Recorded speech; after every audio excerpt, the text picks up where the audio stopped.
Welcome to Dr. Balaga's podcast for the Curious Doc. Today is June 21st, 2026. This video is on a Nature Metabolism article, published online on 9 June 2026. Open access, titled Hyperglycosylation is a Metabolic Driver of Alzheimer's Disease. There's an associated news and views content titled Rise in Sugar Decoration in Alzheimer's Disease. Hyperglycosylation and Alzheimer's disease. Alzheimer's disease is linked to disordered metabolism, but complex carbohydrate metabolism has been underexplored. N-linked glycosylation modifies proteins that regulate synaptic plasticity, receptor trafficking, neuroimmune signaling, and blood-brain barrier biology. The authors tested whether brain hyperglycosylation is a disease driver, not a bystander. The study used a stepwise translation approach to test whether N-linked glycosylation contributes to Alzheimer's disease. The investigators first mapped metabolites, lipids, and glycans in human Alzheimer's and brain control tissue using spatial mass spectrometry, then confirmed that glycan accumulation increased with disease stage and appeared in two Alzheimer's mouse models. They used 13C glucose tracing to show that excess glycans came from increased biosynthesis, not reduced breakdown. Finally, they manipulated this pathway. Reducing glycosylation improved memory in mice, while glucosamine increased glycosylation and worsening memory, with electronic health record data suggesting a similar adverse signal in dementia patients. The key result was that Alzheimer's brains showed widespread hyperglycosylation, especially increased N-linked glycans in gray matter, and this rose with the Braak disease stage. The same phenotype appeared in both Alzheimer's mouse models, with strongest involvement of the cortex, hippocampus, and thalamus. Isotope tracing showed that the excess glycans came from increased glycan biosynthesis, not impaired degradation. Functionally reducing glycosylation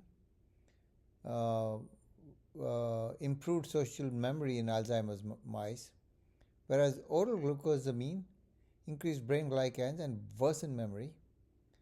Electronic health record data similarly linked glucosamine use with worse outcomes in dementia patients. Limitations of the study: small postmortem discovery cohort, largely preclinical causality. Electronic health record exposure may be confounded or misclassified. Short intervention windows. The mechanisms of cognitive injury and global N-glycosylation site occupancy remain unresolved. Prospective clinical trials are needed before practice-changing conclusions. Key takeaway: hyperglycosylation is conserved across human Alzheimer's disease and two mouse models.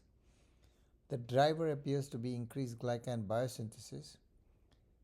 Reducing N-glycosylation improves memory in mice without changing plaque or tau burden over a short follow-up. Glucosamine may be risky in established neurodegeneration. Clinicians should at least ask, document, and pause before endorsing glucosamine. The accompanying news and views articles talks about the key finding, that is identifying global protein and glycosylation as a new potentially targetable hallmark of Alzheimer's disease, with glucosamine acting as a metabolic accelerator in disease states. Why it matters? Glycans are not decorative frosting, they regulate protein function in the brain. Prior glycan biology linked bisecting N-acetylglycosylation on tau and glycolipid to amyloid beta and tau biology. This study shifts the focus from isolated glycan species to a global increase in N-glycan biosynthesis.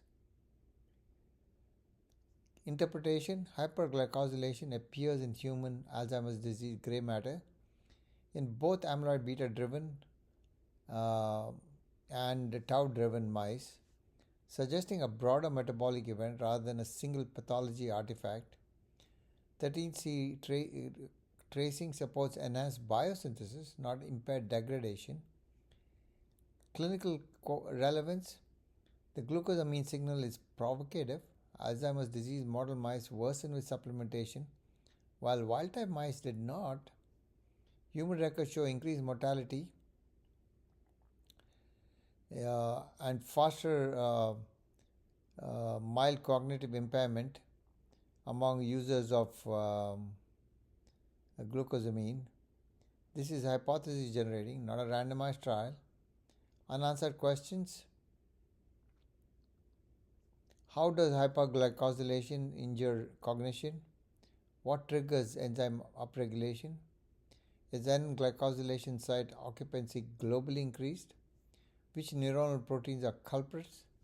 The commentary argues for prospective trials testing whether glucosamine worsens mild cognitive impairment or Alzheimer's disease symptoms.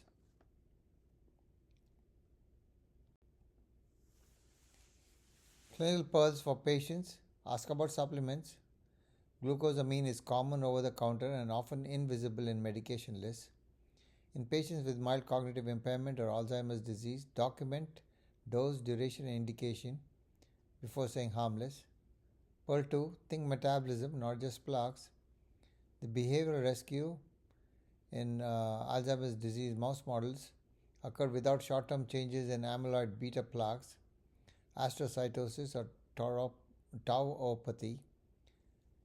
Just the glycan flux may affect upstream of visible pathology. Pearl 3: N-glycans may be a therapeutic axis. Targeting hexosamine pathway or oligosaccharide transferase improved recognition memory in Alzheimer's disease mouse models. The translational target is seductive. Safety margin must be proven. Pearl 4: interpret electronic health record data cautiously. The signal in electronic record supports caution, not causality. Confounding by indication, documentation bias, and comorbidity burden remain possible. Prospective randomized data are needed. Practice Pearl number 5: practice bedside line for patients with mild cognitive impairment and Alzheimer's disease. Using glucosamine, the line is: there is emerging preclinical and observational concern. Let us review why you are taking it and consider alternatives. Pearl 6: research lens. Measure glycan signatures longitudinally, link them to cognition, and test whether modulating N-glycan biosynthesis can change clinical trajectories. And the sugar coat may be the wolf's cloak. This is an infographic on the Nature Metabolism article. The article is open access. Go ahead and read it at your leisure. Podcast brought to you by masterbedfacts.com. This podcast is for physicians and healthcare providers. If you enjoyed this video, please like, subscribe, and forward to your friends.